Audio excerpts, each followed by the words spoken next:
Perkenalkan, nama saya Gilang Ramadan, NIM 13.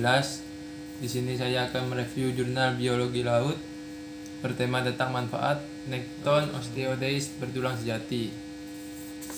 Jurnal yang pertama berjudul tentang depresi sumber daya ikan tuna dan jakalan di Indonesia. Jurnal JSOSEC KP. Volume dan halaman volume 13 nomor 2 halaman 167 sampai 178. Tahun 2018.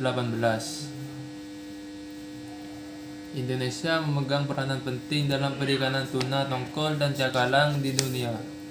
Data statistik perikanan tangkap menunjukkan bahwa produksi ikan tuna dan cakalang dalam periode 10 tahun terakhir terus mengalami peningkatan.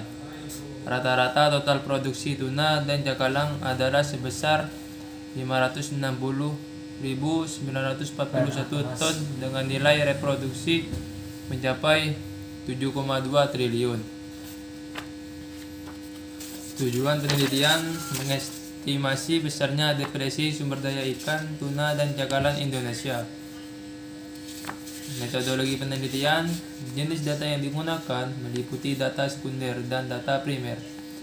Data sekunder terdiri dari mengumpulkan data time series, volume produksi, dan jumlah alat tangkap tuna dan cakalang berdasarkan jenisnya selama 25 tahun. Sedangkan data primer meliputi data biaya operasional, biaya tetap, dan penerimaan dari unit penangkapan tuna dan cakalang.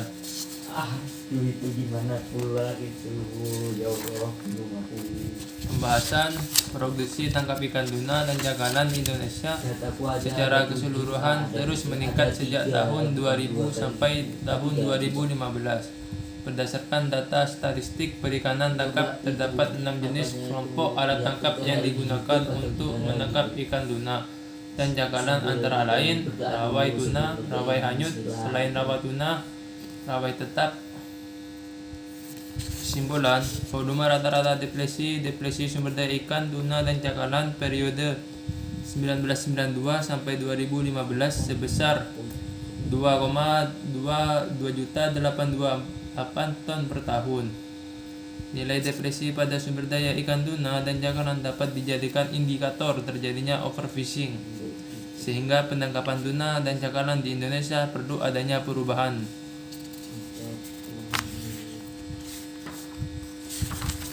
Kelebihan dan kekurangan sebagai bahan pertimbangan untuk kebijakan perikanan tangkap Indonesia.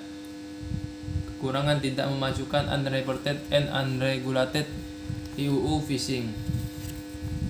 Jurnal yang kedua berjudul tentang pemanfaatan limbah tulang ikan tuna. Jurnal Buletin Teknologi Hasil Perikanan, volume 9 nomor 2 tahun 2006. Kalsium merupakan unsur terbanyak kelima dan kation terbanyak di dalam tubuh manusia, yaitu sekitar 1,5 sampai 2% dari keseluruhan berat tubuh. Kalsium dibutuhkan untuk proses pembentukan dan perawatan jaringan rangka tubuh secara beberapa kegiatan penting dalam tubuh, seperti membantu dalam pengaturan transport ion-ion lainnya. Tujuan penelitian: memanfaatkan limbah tulang ikan tuna sebagai tepung tulang berkalsium tinggi dan mengetahui karakteristik mutu tepung tulang yang dihasilkan dengan waktu autoclaving dan frekuensi perebusan yang berbeda pada proses hidrolisis protein dalam pembuatan tepung tulang.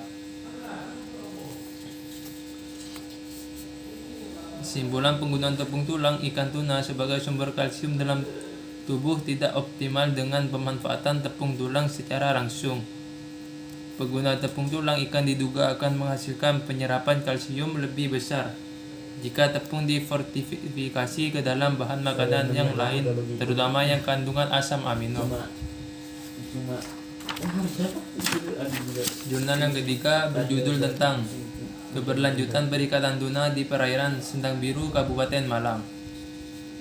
Jurnal Albocor, volume 1 nomor 1 halaman 111 sampai 125, tahun 2017.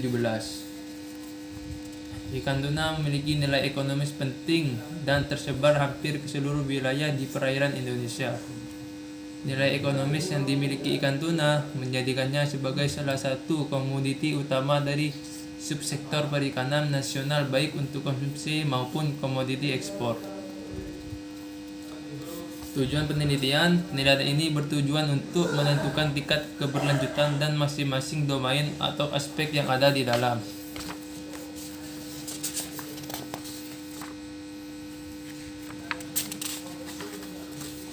Metode penelitian dilakukan di Pelabuhan Perikanan Pantai Pondok Dadap, Dusun Sedang Biru, Desa Tamrum, Kecamatan Subang Wetan, Kabupaten Malang, Provinsi Jawa Timur pada bulan Agustus-September 2016. Hasil pembahasan domain atau aspek yang memiliki tingkat keberlanjutan sangat baik meliputi aspek teknik penangkapan ikan, ekonomi, dan kelembagaan, sedangkan domain atau aspek yang memiliki tingkat berkelanjutan sedang meliputi sumber daya ikan dan habitat. Kesimpulan, aspek yang memiliki tingkat keberlanjutan sangat baik meliputi aspek teknik penangkapan ikan, ekonomi, dan kelembagaan, sedangkan domain atau aspek yang memiliki tingkat keberlanjutan sedang meliputi sumber daya ikan, habitat, dan ekosistem perairan dan sosial tingkat keberlanjutan. Sekian dari saya, kurang lebihnya mohon maaf. Wassalamualaikum warahmatullahi wabarakatuh.